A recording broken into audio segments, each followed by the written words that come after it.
Boa noite, meus amigos. Estamos aqui de volta. Como sempre, começamos invocando a Santíssima Virgem Maria e o Santo Padre Pio de Pietrelcina, para que roguem a Deus que nenhuma injustiça se cometa nesse programa. Quero lembrar vocês que de 23 a 28 de maio eu vou proferir aqui em Colonial Heights, Virgínia, o curso Metafísica, a Estrutura do Ser, em 6 aulas. Informações e inscrições com o senhor Eduí Ferro, eduí com y.ferro@uol.com.br ou pelos telefones 041 3527 0987 ou 041 9974 4443. Desta vez, os que vierem terão a opção de hospedar-se na casa da professora Margarita Noyes em vez de ir num hotel, o que, portanto, vai sair muito mais em conta. Dentro de alguns dias eu colocarei no meu site as instruções para isso. Muito bem, aqui o Tiago Cadedo me escreve dizendo assim: o ódio aos cristãos já é uma realidade preocupante. O simples fato de se expor como a atuação benéfica, algo como a atuação benéfica da Igreja Católica em Uganda, já é motivo suficiente para que você seja ridicularizado e obrigado a ouvir coisas como queimem o Papa. Um belo exemplo disso pode ser encontrado na postagem que abordei o assunto no Facebook. Ele, de fato, ele falou disso aí, que é uma realidade patente. Uganda é o único país do mundo que venceu a AIDS, né, graças à campanha do governo em favor das relações monogâmicas, para que as pessoas parem de trocar de parceiro a cada 5 minutos. E isso, evidentemente, é a única coisa que funciona, porque camisinha, em primeiro lugar, estoura. Segundo, ela em si mesmo não estourando não é uma garantia total. A camisinha é como é que se diz, um mito, uma lenda inventada por esse pessoal da Organização Mundial da Saúde para enganar as pessoas. E o fato de você expor isso aqui, dizer uma coisa óbvia: olha, Uganda venceu a AIDS, lá a AIDS não é mais problema. É o único país do mundo onde a AIDS não é problema. Você diz isso, as pessoas ficam com ódio, mas é uma coisa assim absolutamente irracional. Então, aliás, isso é assim mesmo. Isso aí é como ódio anti-americano. As pessoas odeiam os Estados Unidos, dizem que os Estados Unidos é o maior perigo para a humanidade. Por quê? Porque em todas as intervenções militares dos Estados Unidos no mundo, em todas as ações violentas que os Estados Unidos fizeram, até aí na página do professor R.J. Rummel vocês encontram os dados. De 1900 até 1987, o total de vítimas da violência americana no mundo foi 1.613.000. Né? Num período bem menor, que é de 1917 a 1987, a União Soviética matou 61 milhões de pessoas, né? E a China, de 1949 a 1987, matou 72 milhões. Né? De modo que, se você for fazer a escala, né, entre vamos dizer, os inimigos mais perigosos da espécie humana, então, em primeiríssimo lugar vem a China, em segundo lugar vem a Rússia, e em centésimo lugar vem os Estados Unidos. Né? Agora, você só ouve falar, vamos dizer, da periculosidade americana, agressividade americana, que é uma coisa tão desproporcional, tão psicótica, que é evidente que nós não estamos discutindo com pessoas sérias, com pessoas que merecem atenção. Os gente vem com a história de agressividade americana, sabe qual é a resposta? Vai tomar no cu, tomar no cu, vai chupar o piroca. Se preferir, você tem duas opções. Primeiro, dar o cu. Segundo, chupar uma piroca. É a melhor coisa que você pode fazer. Né? Para isso você tem capacidade. Esperamos que tenha, pelo menos. Aliás, vocês têm que ler essa crônica que o Reinaldo Azevedo, né, fez sobre o Tarso Genro, ex-ministro Tarso Genro. Ele é ministro de novo ou não? Acho que não, né? Espero que não. Espero que não. Né? Que era o ministro da Injustiça. Ele foi ministro da Injustiça, salvo engano. E ele publicou um livro de poema em que ele fala assim, né? Fala para a amada: quanto sêmen derramei em vão. Né? Quer dizer, ele se trancava no banheiro, ficava tocando punheta e achar que isso é um negócio tremendamente romântico, tremendamente poético, e fez lá. Né? E o Reinaldo então disse uma coisa maravilhosa: falou, olha, isso é que é um poeta de mão cheia. Foi a linha mais maravilhosa que eu li no jornalismo brasileiro nos últimos 20 anos. O cara realmente é um poeta de mão cheia. Né? Que coisa. E olha, esta gente que governa o Brasil, meu Deus do céu. O cara publica um livro, Memórias de um Punheteiro. Né? e quer que a gente o respeite, quer que a gente o leve a sério. E o outro, não tinha o outro ministro do governo. O Ministério Lula está cheio de punheteiro. E tem aquele que foi governador do Rio Grande, né, como é que chamava o desgraçado? Era Olívio Dutra, que ele disse que ele fazia campeonato de punheta com seus amigos, para ver quem esporrava mais longe, e que ele era o campeão. Só tem um detalhe, gente, né? Ele não fez isso aos 12 anos de idade, nem aos 13. Ele fez aos 21, 22. Quer dizer, já era homem feito e ficava fazendo campeonato de punheta, né? E depois vira ministro. Ora, porra. E ele confessou isso numa entrevista, né? E a entrevista saiu numa revista lá de Porto Alegre, e o PT mandou comprar todos os exemplares, sumiu com a revista. Sobrou um na mão de quem? Deste que vos falo. Ai, ai, ai. Daí eu mencionei isso num debate. Eu estava lá com o senador Henrique Fontana. Ele disse: o senhor está desrespeitando o nosso governador. Eu disse: mas eu não o respeito mesmo. O homem é campeão de punheta, pô. E ele confessa e ele se gaba disso, né? E pior, fez isso não quando era criança, quando era homem feito. Então o que o impede de continuar fazendo até os 65, 75 anos, né? Enquanto a sua piroca tiver alguma ereção. Aliás, nem precisa, porque para fins masturbatórios nem precisa muita ereção, né? É como a história do português que foi na farmácia e disse: por favor, meu amigo, eu preciso de meio comprimido de Viagra. Daí o farmacêutico disse: mas, meu amigo, o senhor com meio comprimido de Viagra, o senhor não vai comer ninguém? Ele disse: não, mas não é para comer ninguém, não, é só para tocar uma punhetinha. Então, isso aí, né? É exatamente a mesma coisa que o Olívio Dutra. Comia lá o seu meio comprimido de Viagra e participava do campeonato, né? Aqui, o Antônio Carlos Ranauro Cosolino diz: acordei hoje com vontade de elogiar esse belo trabalho que você faz. Muito obrigado. Sei que você não tem tempo para responder os e-mails, mas você pode falar sobre o amor divino e a importância dele para se compreender a obra de Deus por participação. Bom, Antônio Carlos, é o seguinte: a primeira coisa, se você observar todas as discussões públicas a respeito de se Deus existe ou não existe, você vai ver que, em geral, as pessoas tratam de Deus como se fosse um objeto que você pode conhecer. Não é isso? Ora, um objeto supõe que existe, então, um sujeito que conhece, que é você, existe um objeto separado de você, e existe um campo, um espaço dentro do qual se dá a relação entre você e o objeto. Mas acontece o seguinte, que quando se trata de Deus, não existe esse campo.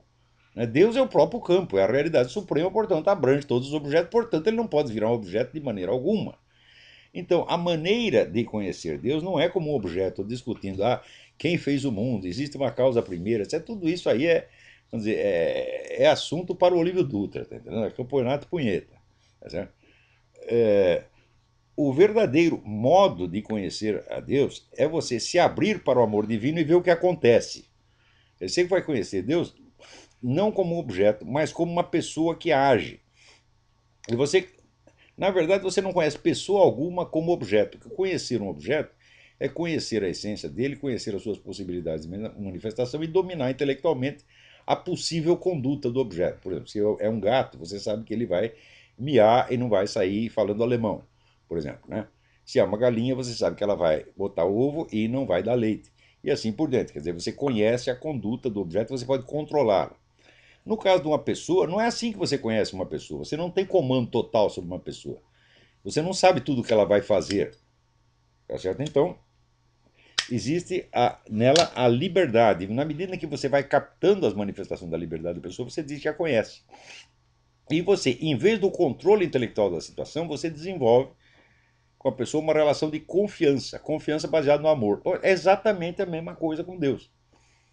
Então, o que você tem que fazer é o seguinte: pedir a Deus que se manifeste na sua vida. Vou te dar uma sugestão. Tem uma prece que Deus nunca deixa de atender. Nunca, nunca, nunca, nunca.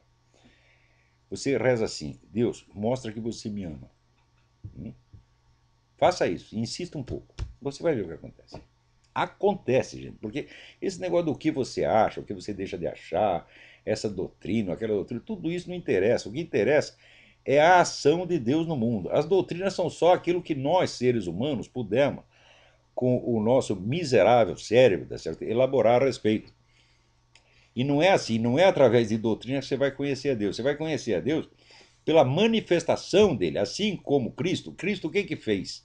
Né? Ele ficou lá no céu escrevendo um livro sobre ele mesmo. Não, ele veio na terra. Pô, entende isso, é?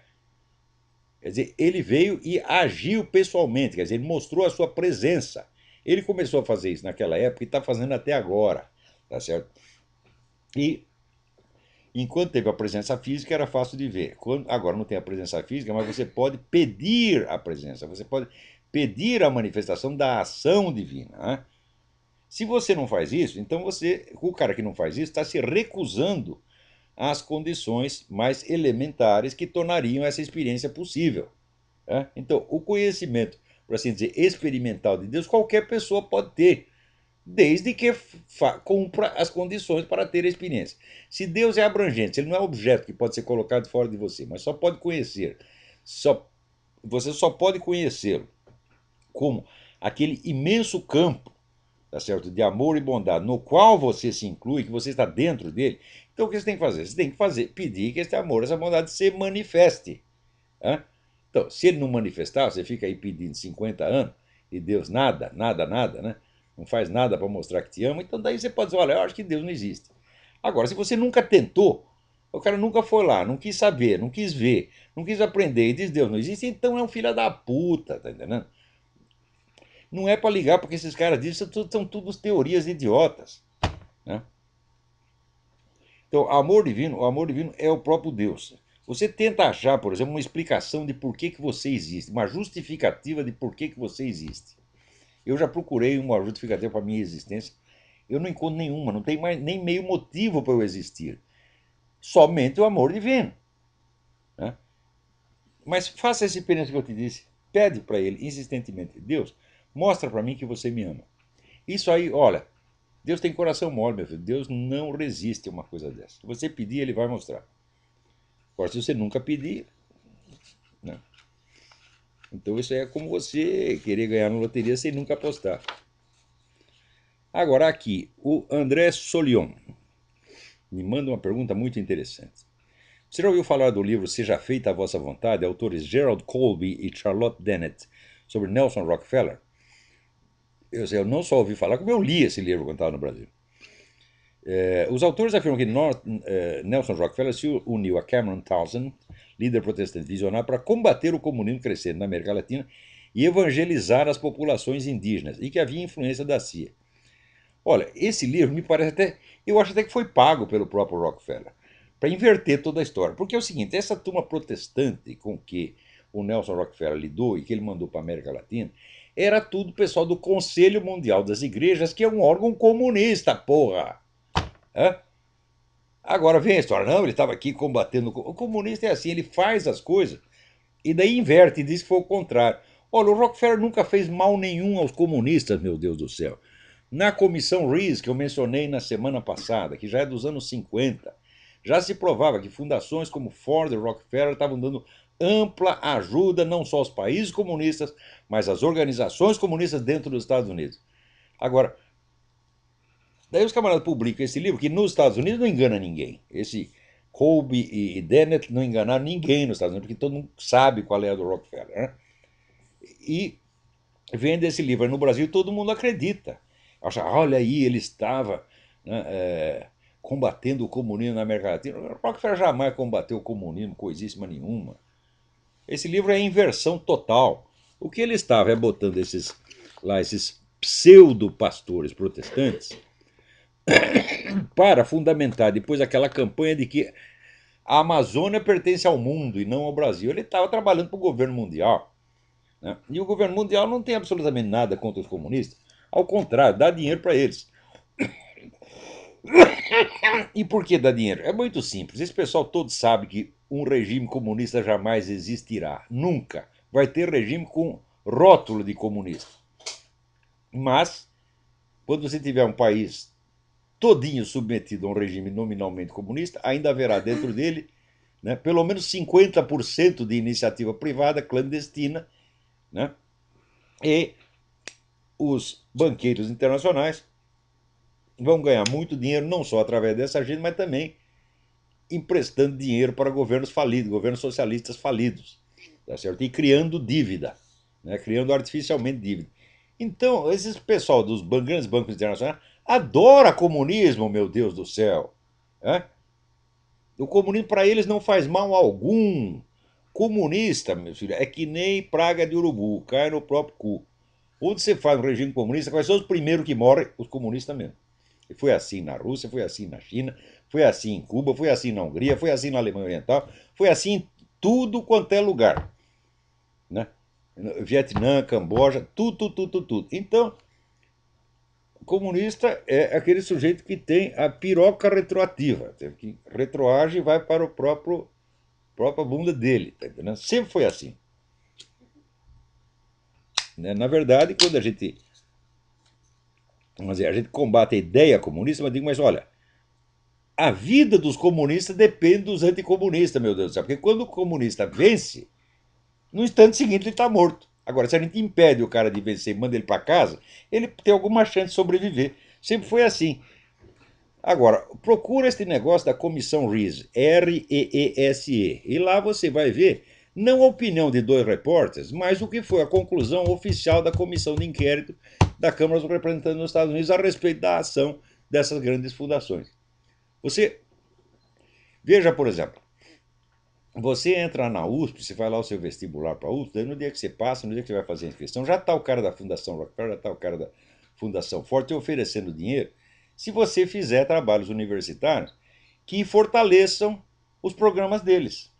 Como, por exemplo, a lei de cotas, casamento gay, essa porra toda, tá entendendo? Que é o programa da esquerda internacional. Eles estão enchendo vocês de dinheiro para. Você quer trabalhar para eles, quer defender as teses deles, quer defender as propostas deles, eles te enchem de dinheiro. Agora, chega lá e fala, olha, eu quero fazer uma tese sobre a colaboração do Nelson Rockefeller com os comunistas. Ah, meu filho, aí não tem jeito. Né? Ninguém vai te pagar para dizer a verdade. Outra coisa, vou te dar uma recomendação. Procura os livros de um cidadão chamado Anthony Sutton, S-U-T-T-O-N. E foi um economista brilhante que dedicou a sua vida a estudar a colaboração do capitalismo internacional, especialmente americano, e especialmente os Rockefeller, Morgan, etc., com os regimes totalitários, comunista e nazista. E ele publicou um livro em 3 volumes que chama Tecnologia Ocidental e Desenvolvimento Industrial Soviético, mostrando o seguinte: a indústria soviética jamais existiu, aquilo é tudo dinheiro americano, tudo. Os americanos construíram a indústria soviética para Stalin. Né? Depois vem posar diante de comunista. O que é isso, porra? Assim, peraí, tem alguém na linha. Alô, quem é? Olavo? Eu? Oi, boa noite. Marcelo, do Ornelas da Terra, Vitória. Marcelo, tudo bem? Tudo bem? Professor, eu gostaria que o senhor fizesse um paralelo entre Ulisses Guimarães e Tancredo Neves.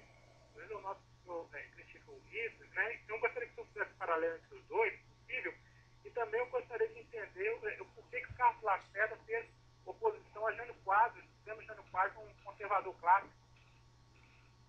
Bom, em primeiro lugar, o Lacerda era um concorrente do Jânio. Segundo, ele nunca confiou no Jânio e o tempo mostrou que ele tinha razão.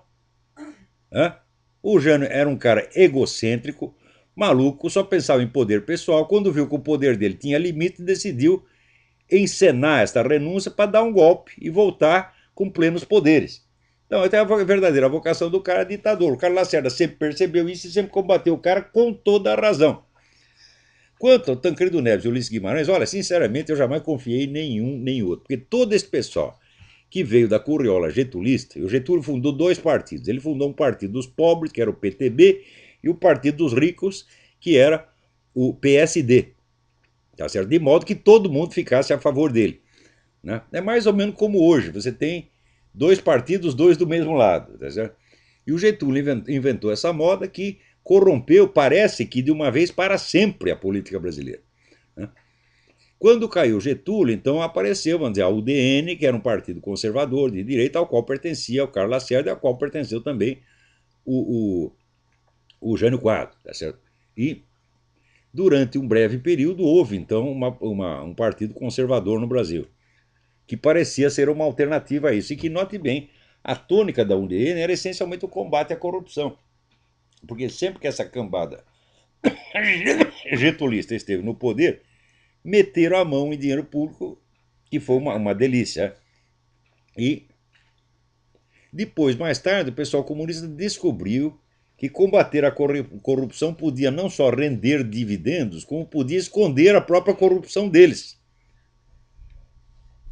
Você vê que na década de 90, qual foi o partido que mais combateu a corrupção? Foi o PT. Qual foi o partido que mais roubou? O próprio PT.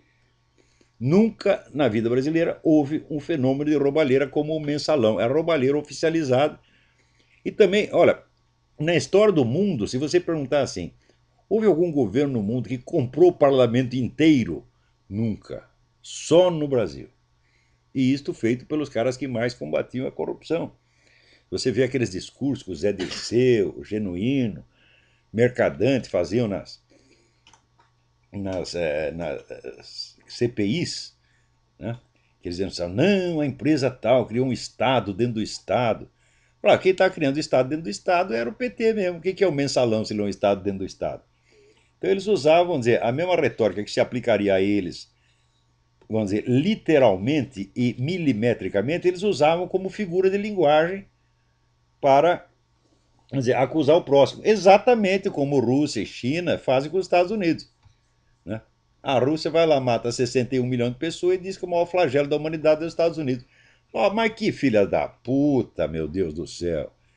Quem é que pode levar essas pessoas a sério por um minuto que seja? Agora acontece o seguinte, eles sabem que eles estão mentindo, eles sabem que a força da realidade está contra eles e por isso mesmo é que eles ficam tão inflamados e tão entusiasmados. Como a realidade está contra, então você tem que criar uma segunda realidade por meio de palavras, de jogo de retórica, de propaganda, de ênfase, né, de histrionismo, se mostrar muito ofendido, muito magoado, muito injustiçado, muito indignado. Quer dizer, toda a encenação, todo o aparato, todo o maquinário emocional é usado para quê? Para substituir a realidade, meu Deus do céu. Porque se você for ver, não quem tem o melhor jogo de cena, mas quem está com a realidade na mão, então você vê quem matou mais, quem matou menos, porra. Né? Então, agora, quanto ao doutor Ulisses, ele é autor desta merda, dessa Constituição de 1988. Ele não, porque até o Nelson Jobim meteu a mão e botou lá 2 artigos que não foram sequer votados. Isso também é outro fato inédito na história do mundo. Quer dizer, tem 2 artigos na Constituição que ninguém viu. O sujeito, na calada da noite, foi lá, rabiscou e meteu lá dentro, não avisou ninguém. Quando a pessoa percebeu, já tinha passado anos. Né? Você está vendo por que eu digo que o Obama é um político brasileiro? O Obama foi aí, vocês deviam segurar ele aí, porque ele é, mas sem dúvida, o Obama é brasileiro.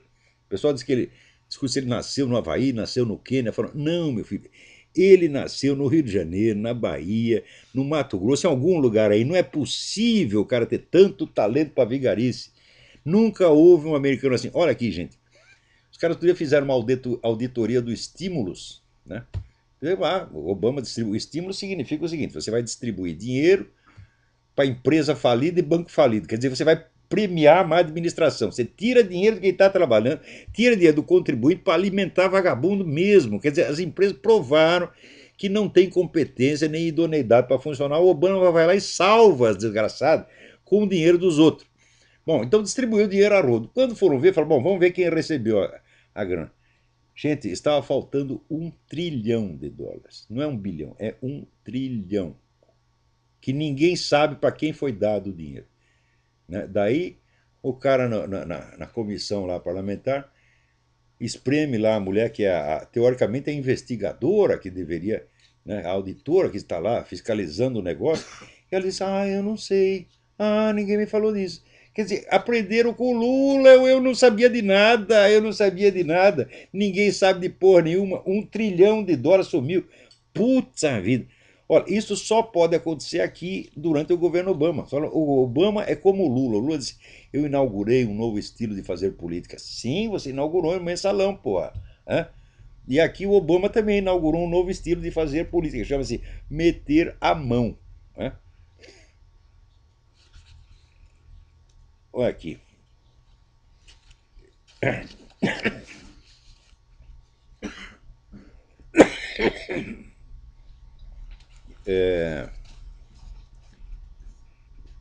Aqui, uma mulher morreu nessa quarta-feira na explosão de uma bomba em um ponto de ônibus em Jerusalém. O ataque deixou ao menos 25 feridos, segundo a polícia israelense. Olha, essas coisas lá em Israel não param de acontecer. Não param. É todo dia, todo dia, todo dia. E o pessoal vem dizer, não, são os israelenses que são os agressores. Eu digo, mas que caça de agressão é essa? Hein? A agressão consiste em você, né, levar uma bomba no ônibus? É isso que eles estão fazendo? É todo dia ter atentado. Aqueles foguetes, os caras não param de jogar foguete o tempo todo. Né? Agora, aí no Brasil, veja vocês. Vocês lembram aquele vídeo em que aparecia dois filha da puta, seu Luiz Inácio Satanás da Silva, né? E o governador do Rio de Janeiro, seu Sérgio Cabrão, né? Os dois ali inaugurando uma quadra de esportes. Daí chegou um menino para eles e falou: ô, senhor presidente, a quadra de esporte não está funcionando, a piscina não funciona. E os dois caem de pau no menino, né? Tentando amedrontar o rapaz, que até ali ficou bravamente, levou as porradas quietinho. Né? E o Sérgio Cabral falou: tu é um trouxa, tu é um otário. Né? Você lembra? Bom, muito bem. O camarada que filmou aquilo, né, levou 2 tiros hoje de manhã, lá no Rio de Janeiro, aqui. Blogueiro Ricardo Gama, 40 anos, foi baleado na manhã dessa quarta-feira na travessa Moacir de Eriquém, que liga a rua Santa Clara ao bairro Peixoto, em Copacabana. Ele não morreu, não, sobreviveu e está lúcido, né? Então vamos ver o que ele vai contar depois. Mas, ora, será que tem alguma relação entre uma coisa e outra? Eu acho que sim, é bem provável que sim. Porque se o cara filmou aquilo, ele está sabendo daquilo, ele está sabendo de muito mais outras coisas. Então, claro que no Brasil você não precisa mandar um agente policial matar os caras. Não, você pede para os caras do Comando Vermelho, pede para o cara do PCC, pede para qualquer narcotraficante. Né? Uma vez eu tive uma briga com os caras, o cara estava ameaçando me matar. Chegou um sujeito para mim e disse: olha, ô doutor, nós damos um jeito nisso aí, só dá R$ 50, a gente mata o desgraçado e queima ele com um pneu. Eu falei: não, não, não, não precisa não, não precisa não, muito obrigado, muito obrigado. Né? Rejeitei a generosa oferta, mas poderia ter queimado meus inimigos dentro de um pneu e eles desapareceriam. Então, não precisa fazer violência oficial, você não precisa estar KGB, você tem coisa melhor, você tem os bandidos que estão. Veja, o pessoal dessas quadrilhas brasileiras são tudo amiguinho das Farc, e o qual é amiguinho do governo. Pronto. Vai lá, tudo se resolve no Foro de São Paulo. Então, o assassinato político camuflado é a coisa mais fácil de se fazer no Brasil. Não digo que foi feito, mas é uma possibilidade bastante razoável. Agora, eu estava falando do Obama. Então, pela primeira vez, decidiram fazer uma pesquisa, não pesquisa jornalística, decidiram fazer uma pesquisa científica com todo o controle, né, para ver o seguinte. Você sabe que o Obama chegou lá na presidência sem ninguém saber quem ele é. Né? Ele não mostra os documentos, escondeu todos os documentos. Né? O Estado do Havaí chegou a fazer uma lei que proíbe as pessoas de investigar a certidão de nascimento. Né? Então, o bloqueio geral com a ajuda de toda a mídia, que a mídia pertence justamente a esse pessoal globalista, né? Os Rockefellers e Morgans, etc, etc. Então, como são todos aliados do Obama, então fizeram um cerco para que ninguém soubesse de nada e não pudesse investigar. Né? E no começo, quem exigia esses documentos era chamado de louco, de tarado, de teórico da conspiração, etc. A mídia inteira caía de pau. Bom, aos poucos, a população americana foi percebendo que o problema ali era sério. Eu, durante a eleição, sinceramente, eu achava que o problema da certidão de nascimento dos documentos era o único problema que deveria ter sido discutido. Por quê? Porque a identidade do candidato é uma preliminar à eleição.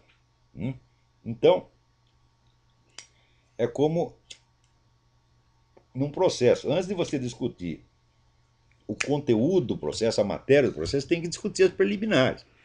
Quer dizer, se a coisa foi apresentada no prazo, se atende às exigências formais. Então, a identidade do candidato é uma condição formal para que ele possa se apresentar à eleição. Se o cara não preenche essas condições, então para que discutir as ideias dele se a candidatura mesmo é ilegítima? Eu achava isso e até escrevi isso aqui, e muita gente, inclusive conservadores, né, achava que estava completamente errado. Não, isso não tem a mais mínima importância, onde já se viu, é claro que o sujeito nasceu no Havaí, é claro por quê. Cadê a prova? Não está nada claro. E mesmo que ele tenha nascido, que ele nascesse na ponta do obelisco em Washington. Ele tem a obrigação de apresentar os documentos. Por quê? Porque o seu adversário, o John McCain, apresentou 1000 páginas de documento, então logo foi pedido. Quer dizer, a biografia do John McCain estava totalmente transparente e a do Obama totalmente opaca e ninguém pode fazer pergunta. Então, agora o pessoal do WorldNet dele contratou uma firma para fazer uma pesquisa científica mesmo. Quer dizer, o Wenzel Strategies, que é uma firma de muito prestígio aqui, para fazer. Vamos ver o que os americanos estão pensando disso.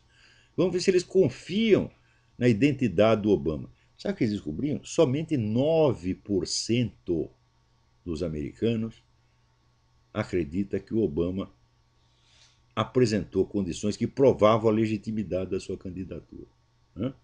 91% dos americanos não acreditam que o Obama é quem ele diz que é. Ou pelo menos não acreditam que ele provou. Isso é a coisa mais séria da história americana.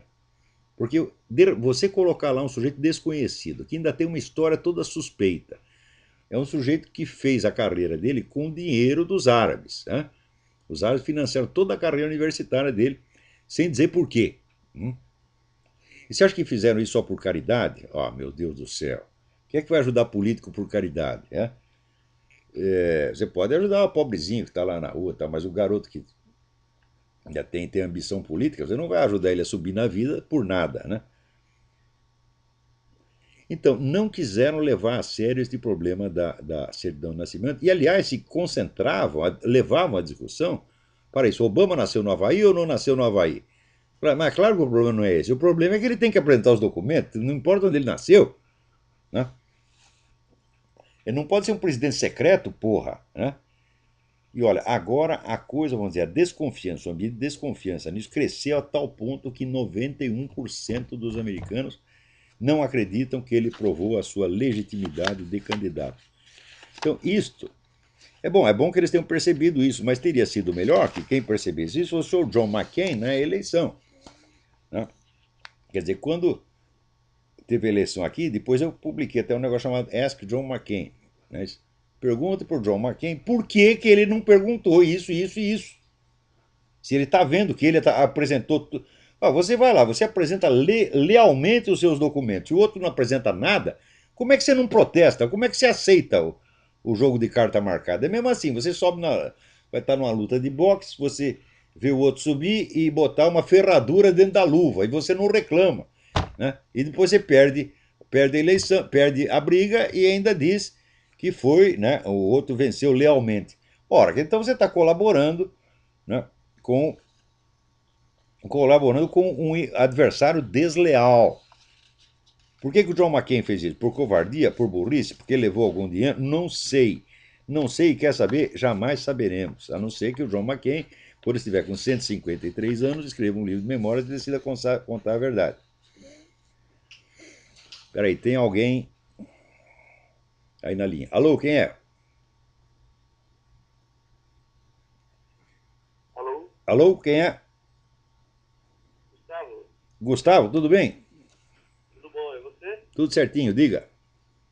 Eu quero falar do prefeito do Rio de Janeiro, que às vezes a gente fala do governador, Sérgio Cabral, só que a gente esquece do prefeito também, que pode estar envolvido junto com o Sérgio Cabral nessa malandragem Putz a que vida. está acontecendo no Rio de Janeiro. Olha, eu morei no Rio de Janeiro 12 anos. Conheço a história do Rio de Janeiro.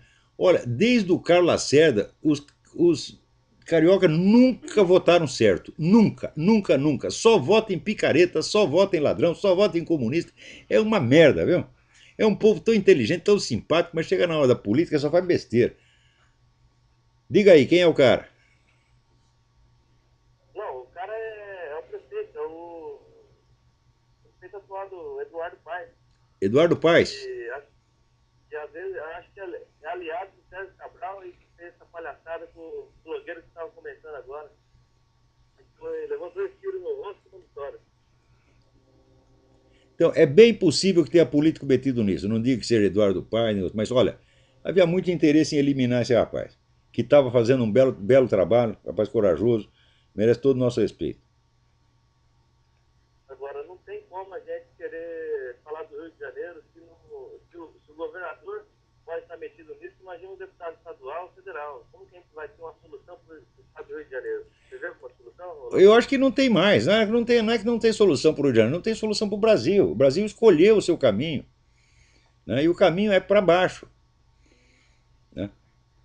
Então, durante um tempinho, parece ter um alívio por causa dos investimentos estrangeiros, mas logo isso vai acabar. Aliás, falando nisso, aqui o Marco Seifert me manda uma entrevista excelente do professor Reinaldo Gonçalves, um economista, especialista em economia internacional, que desmonta toda essa conversa mole petista. Ah, o Brasil está crescendo tanto. Ele mostra o seguinte: o crescimento do Brasil foi menor do que o crescimento médio do mundo. O Brasil cresceu 4%, o mundo cresce 4,4%. Quer dizer, já ficou na rabeira. E assim por diante, né? Então, olha, a entrevista saiu no Correio Brasiliense do domingo, dia 20 de março. Reinaldo Gonçalves. Não deixem de ler, isso é muito interessante. Eu não posso reproduzir aqui porque a coisa é muito comprida. Mas não deixem de ler. Muito esclarecedor. Peraí, tem mais alguém na linha. Alô, quem é? Alô? Oi, professora. Carlos do Rio, tudo bem? Carlos, tudo bem? Tudo bem. Professor, não sei se o senhor lembra, eu liguei para o senhor ainda antes da ocupação do alemão e falei que seria feito um acordo para a fuga dos principais chefes. E foi feito mesmo, né? E isso não ocorreu. Não ocorreu? E o que acontece? Eles fugiram. O Ricardo Gama, hoje, existe duas grandes perguntas no Rio de Janeiro. A primeira pergunta é: onde eles foram parar? Como eles conseguiram fugir do cerco? E a segunda grande pergunta é: como parte da Polícia Civil do Rio de Janeiro retirou as armas dali e vendeu para uma outra comunidade, que era a comunidade da Rocinha? Que maravilha, que maravilha. Mas sempre foi assim, né? A apreensão de arma no Brasil é assim: apreende e vende de novo, às vezes pro mesmo cara. Aí, o que aconteceu? Do vice da Polícia Civil para baixo, caiu todo mundo, ficando somente o secretário, né? E o Ricardo Gama começava a pesquisar esse grande acordo. Atrás desse grande acordo existe duas ONGs no Rio de Janeiro que estão batendo, e só pode monitorar, vai reaparecer um grande projeto de lei que é aumentar a quantidade e hoje dá um flagrante do tráfico. Quais são essas ONGs? Você tem o nome? O professor, eu quero ficar vivo. Ah. Para o senhor pesquisar, entendeu? Na verdade, uma delas intermediou essa situação lá no cerco, entendeu? Lá Eu acho que até sei qual é. Você vai pesquisar isso, vai levantar, eu estou passando só coisa. Então, esse projeto de lei, ele tem que ser aprovado, o pessoal da Nova Ordem está louco, de qualquer maneira, porque ele legaliza e que ande com uma quantidade maior, seja de maconha, seja de cocaína, e aí você tem uma pulverização do tráfico sem poder prender as pessoas. O PT já apresentou esse projeto 2 vezes na Câmara Federal e ele vai ser disfarçado agora. Atrás disso aí, atrás dessas duas informações, da tentativa de assassinato do Ricardo Gama. Meu Deus do céu! Olha, você está dando informações importantíssimas. Nós estamos falando de uma cidade turística, nós estamos falando de dinheiro, de uma grande empresa. Olha, o que descobrirem por aí, me mandem que eu divulgo aqui no programa. Não dou o nome do remetente. Né? É um direito elementar do jornalista proteger as suas fontes. Você pode me mandar tranquilo e diga. Se disser, ó, não menciono meu nome, eu não menciono o nome de ninguém, mas pode mandar a informação que eu digo aqui. Não tenho nada a perder, tô velho mesmo, vocês me mataram, vai. Morrer depois de velho, qual é a vantagem? A toque de caixa, entende? Porque não tem como parar essa indústria. Eles são sócios da indústria, não tem como parar essa indústria. Eles vão aumentar a quantidade que o usuário, teoricamente, pode ter, e todo traficante vai passar por usuário. Eles vão passar a trabalhar com quantidades menores e vão poder circular a cidade. Quando for feito flagrante, ele é só um usuário. Olha, o narcotráfico é essencial para a subsistência da esquerda latino-americana inteira. Se você, por um lado, você vê o que está acontecendo localmente no Rio de Janeiro, por outro lado, você acompanha E a parceria desses partidos de esquerda com as Farc no quadro do Foro de São Paulo, você pega o quadro inteiro. Né? O narcotráfico está no poder. Exatamente. Do outro lado, né, se reativa aqui uma CPI das armas e se reativa no Congresso Federal. Eles estão todos articulados a proibição de que a gente compre arma.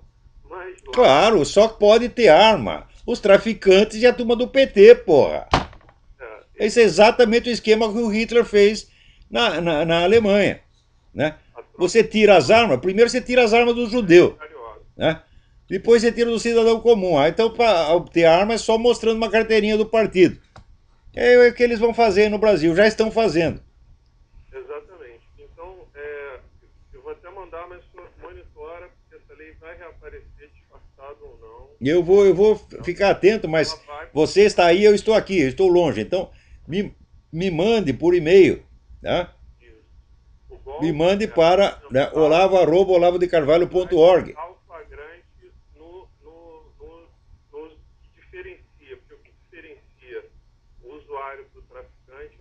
É a quantidade, é claro.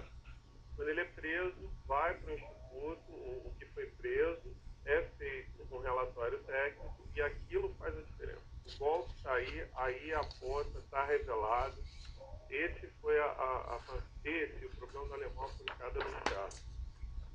Fica com Deus, professor. Você também, muito obrigado por essa informação, mas me mantenha informado, não para por aí não, vai me mandando material que a gente fala aqui, não cita nome nem nada.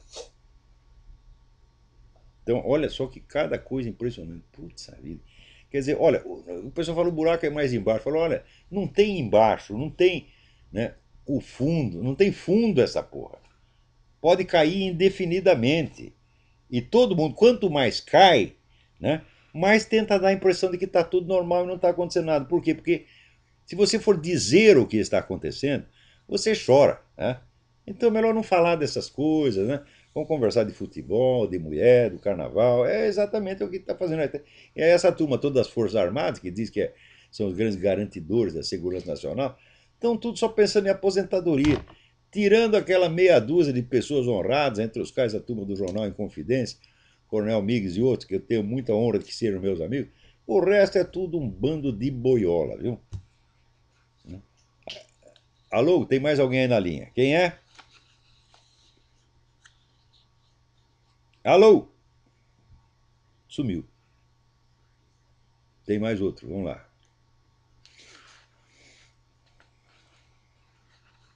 Alô? Alô, professor? Sim, quem é? Matheus. Matheus, tudo bem?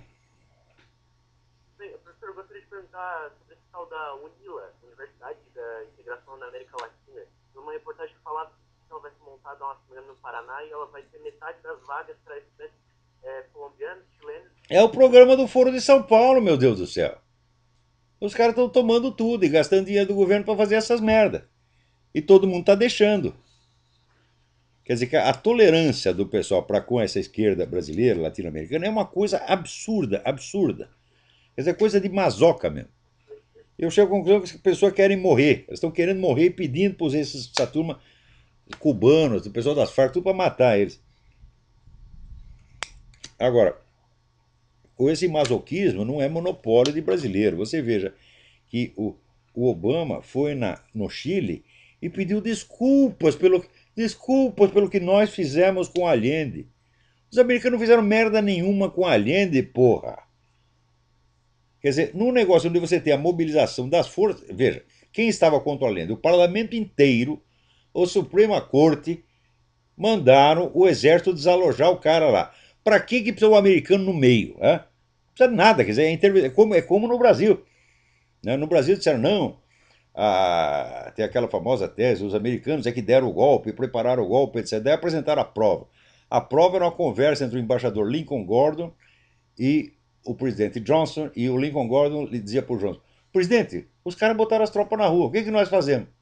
Quer dizer, diante do fato consumado, ele está perguntando para o presidente o que fazer. E isso, segundo os espertinhos, era a prova de que os americanos tinham preparado o golpe. Mas se tinham preparado, como é que o cara podia estar assustado? Presidente, os caras meteram... Precisam fazer alguma coisa? Eles botaram as tropas na rua? Quer dizer, eles usam a prova em sentido contrário. Quer dizer, a prova é que os americanos estavam tentando acompanhar o que acontecia, né? Mas aquela comunicação prova exatamente que não tinham nada a ver com a história. Então, no Chile é a mesma coisa. Então, tem um historiador inglês que estava lá, que viu tudo e escreveu o livro A Tale of Two Chileans, um conto de dois chilenos. Procura esse livro, tá tudo explicadinho lá. Agora, chega aqui, o Obama vai lá cuspir na cara do próprio país, né? Vai lá elogiar, vai lá louvar um sujeito comunista, anti-americano, e vai falar mal do seu próprio país, acusando de algo que o país não fez. É um negócio incrível, né? Agora, outra coisa. Anos atrás eu conheci um cidadão em São Paulo que promovia, né, fazia um maior bafafá em torno do filósofo catalão Raimundo Lula. Né? E até um dia eu estava conversando com ele, ele falando maravilhas do Lula, dizendo que o Lula era muito mal que Santo Tomás de Aquino. Daí começou a falar mal de Santo Tomás de Aquino, disse que Santo Tomás de Aquino era misógino. Eu, para não discutir muito, eu mandei tomar no cu. Isso foi, né, a coisa mais apropriada que me pareceu no momento. E essa maneira de Raimundo Lula é um filósofo interessante até certo ponto, tá certo? Mas era um sujeito evidentemente maluco, já que ele acreditava que por um jogo de combinações meramente formais de conceitos você poderia alcançar todo o conhecimento humano. Bom, se era possível fazer, por que ele não fez? Né? Então, a proposta é muito bonita, mas é absolutamente irrealizável. Mas agora eu começo a entender por que havia lá um sujeito no Brasil, tanto promovendo Raimundo Lula. Olha aqui, vai ter aqui em Palma de Mallorca, Espanha, um congresso internacional, né, de interculturalidade. Né? E qual é a teoria na qual se baseia para o negócio da interculturalidade? É aí o Raimundo Lula. Então tá aí, Raimundo Lula está trabalhando para a nova ordem global. Então eu entendo por que foi possível, né? Veja, o Raimundo Lula é o único filósofo do mundo que tem um instituto inteiro montado para promovê-lo no Brasil. Você não tem o Instituto Mário Ferreira dos Santos, você não tem o Instituto Vicente Ferreira da Silva, você não tem o Instituto Miguel Reale, para falar do brasileiro, você não tem o Instituto Aristóteles, você não tem o Instituto Platão, mas tem um instituto, não tem nem Instituto Karl Marx, gente, mas tem o Instituto Raimundo Lula. Por quê? Porque o homem serve para a nova ordem mundial. Olha, vivendo e aprendendo. No Brasil, tudo que parece vida cultural, você vai ver no fim, é só sacanagem, só sacanagem. Agora, para não dizer que o negócio está tudo ruim, aqui tem uns ativistas ateístas que queriam tirar a palavra Deus do Pledge of Allegiance. Pledge of Allegiance é preito de lealdade, né? Que as crianças repetem na escola, os milicos no quartel, né? Pledge allegiance to the flag of the United States, blá, blá, blá. Toda criança sabe isso.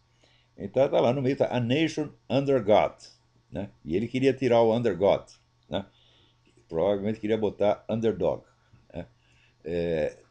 E foi lá, argumentou o negócio do Estado leigo, chegou na Suprema Corte e o cara se fudeu todo. Porque a Suprema Corte diz, olha, o simples fato de você colocar a palavra under God não quer dizer que você está estabelecendo uma religião. Hein?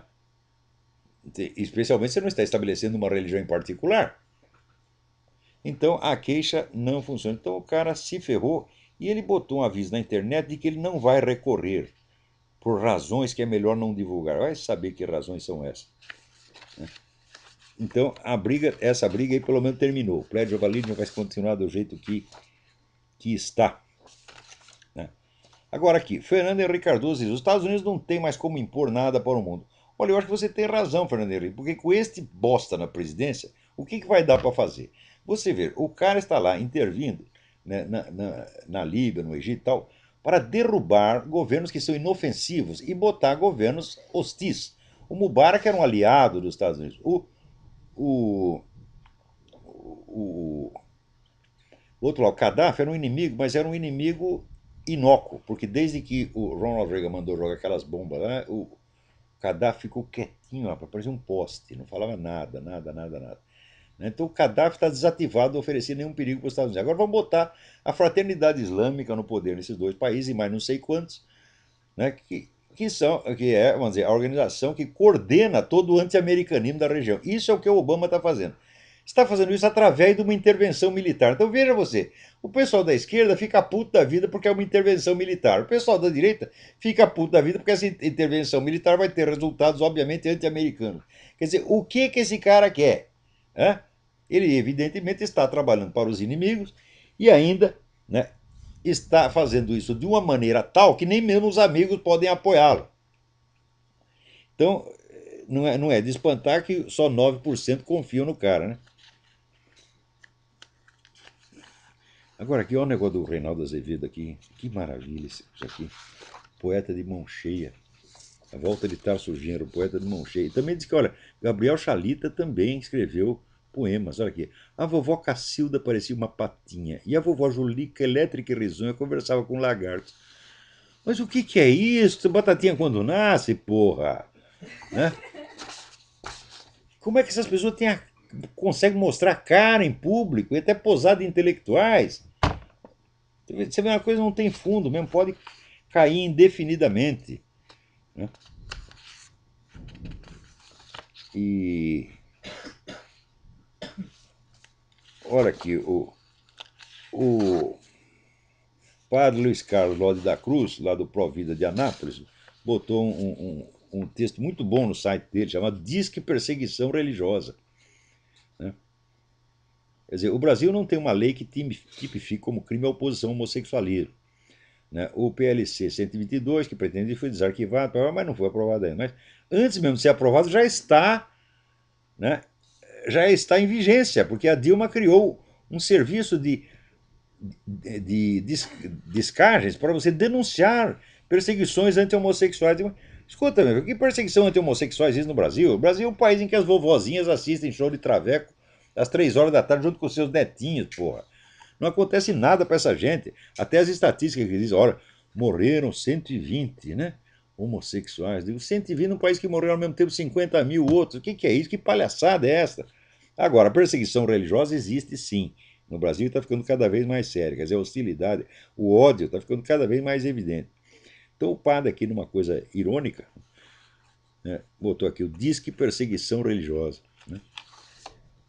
Ai, ai, ai. Bom, então, gente, eu vou parar por aqui mesmo, porque aqui está chovendo, está vindo uma tempestade e nós usamos uma conexão de satélite, uma merda de conexão, né, que quando tem tempestade você tem que desligar tudo, né, e se esconder embaixo da cama.